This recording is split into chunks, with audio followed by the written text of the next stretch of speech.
Section 6 of the South American Republics, Volume 1, by Thomas Cleland Dawson. This recording is in the public domain. Recording by Piotr Natter. Part 1, Argentina. Chapter 4, the 18th century. The rapid decadence of Spain itself during the reigns of the last kings of the House of Austria was reflected in the colonies. With the accession of the Bourbons a forward movement began, and the colonial administration was roused into an appearance of activity. Something was done in the direction of adopting a more rational commercial policy, but it was already too late. The control of trade had irrevocably passed to Holland and England, and Spain could not recover the business of her own colonies. The efforts to improve administration were largely nullified by the conservatism of her aristocracy. It seemed that her mediaeval governmental machinery could not be adapted to the conditions created by her active rivals. In 1726 Montevideo, the strategic key to Uruguay and the north bank of the Plate, was occupied and fortified. Thereafter, though Colonia still remained in Portuguese hands, it was isolated and scarcely tenable. Immediately the north shore of the Uruguay began to be settled by Spaniards. Simultaneously the ranchers of the right bank of the Parana, who had long been tempted by the fine pastures on the opposite shore, finally ventured to secure a foothold in Entre Rios. The warlike Charrúas had kept the white men out of this favoured region for 2 centuries, although it was so near to Buenos Aires. They did not yield without a struggle, but they were overcome, and those who refused to submit fled to the east bank of the Uruguay river, the present country of that name. There they were followed by the proselytizing Jesuits, and it was only a question of a few years before the Argentines proper had crossed the Uruguay and were pasturing their herds in the rolling champaign country that extends from that river to the sea. The Spanish advance would have continued up the coast, probably as far as the northern boundary of the Rio Grande do Sul, if the Portuguese had not in the meantime established a town and fort at the mouth of the Duck Lagoon, which is the only port that gives access to the interior of that most valuable region. The increase in population, the extension of the occupied pasture ground, and the greater demand from Europe for hides and wool, tended to multiply the volume and value of Argentine exportable commodities. Northern Europe made marvellous strides in purchasing power during the 18th century, and prices all over the world felt the impetus. The commercial policy of the Spanish government became more lax, and the trade prohibition fell into contempt and disuse. The system of fleets of Spanish ships under convoy was abandoned, and single ships, mostly foreignly owned, and trusting to their sailing qualities and equipment to escape capture, carried all the trade. The trade of Buenos Aires grew, and the population of the city increased in proportion. The exhaustion of the surface deposits and richer lodes of precious metals in the mining provinces during the 18th century tended to increase the relative importance of Buenos Aires and her territory, even in the mind of the Spanish government, and to turn a current of immigration towards the pastoral and agricultural provinces. In 1750 the Spanish government made an effort to get rid of the Portuguese in Colonia by negotiation. Portugal agreed to exchange that port for the Jesuit missions, which covered the fine pastures in the western half of the present Brazilian state of Rio Grande. The helpless Indians were driven off or massacred in spite of their feeble resistance, but as soon as the treaty was made public, Spanish and Jesuit protests against the abandonment of the territory were so violent that the agreement was formally annulled by mutual consent.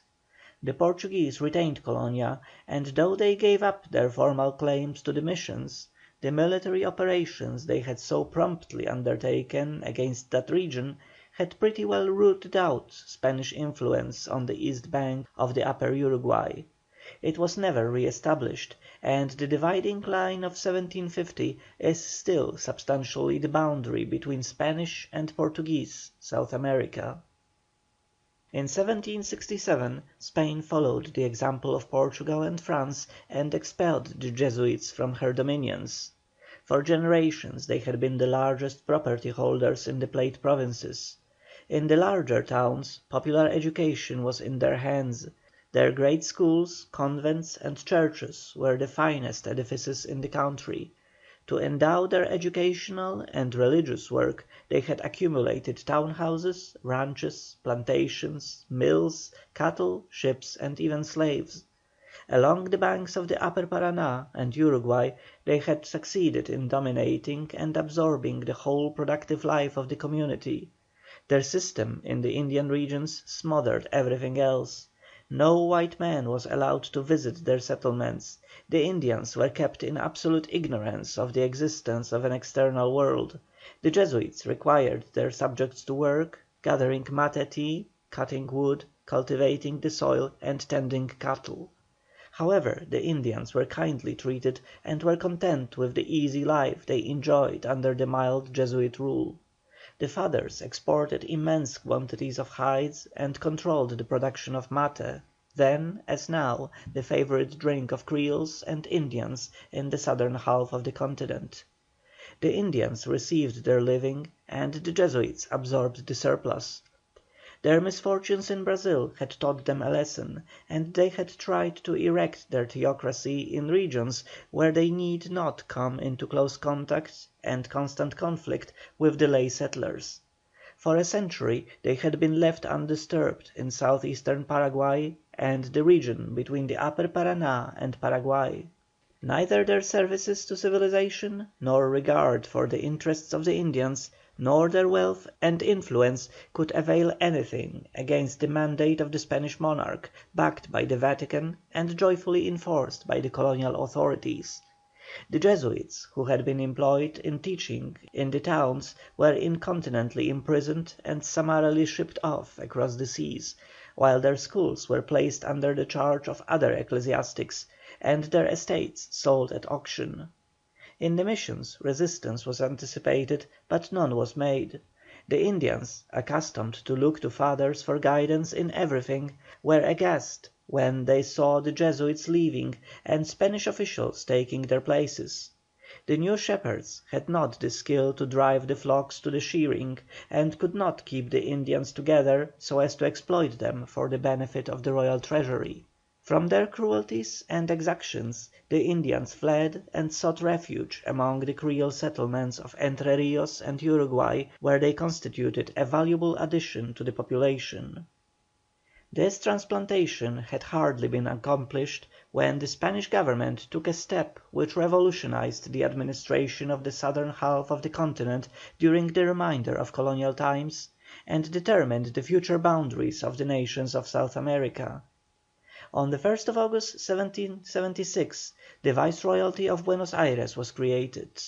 All the territory south of Lake Titicaca was separated from the Viceroyalty of Peru, and the province of Cuyo was detached from the Capitanecy General of Chile.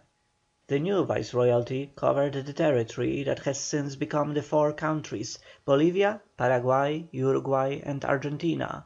In colonial times it was divided into 8 intendencias, of which the northern 4 covered the region that is now Bolivia, and was then known as Upper Peru.